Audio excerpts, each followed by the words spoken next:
మన ప్రభు అయిన యేసుక్రీస్తు నామములో మీకు మా శుభాభివందనములు. ఈరోజు దేవుని వాగ్దానము. యెహోవా యొద్ద ఒక వరము అడిగితిని, దానిని నేను వెతుకుచున్నాను.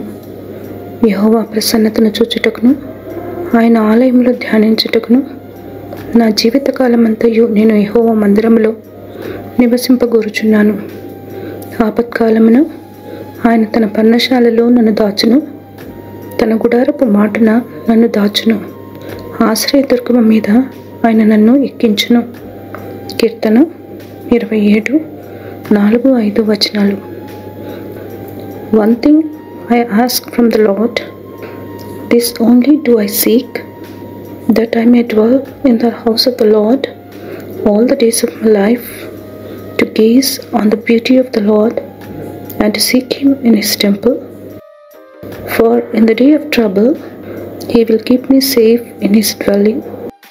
He will hide me in the shelter of his sacred tent and set me high upon a rock. Psalm 27:4-5. ప్రార్థన.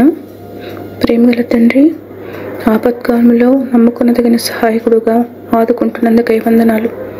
మీ సన్నిధి ప్రసన్నత మా మధ్యలో ఉంచి నిరంతరము మాపై మీ దృష్టి నిలిపినందుకై వందనాలు.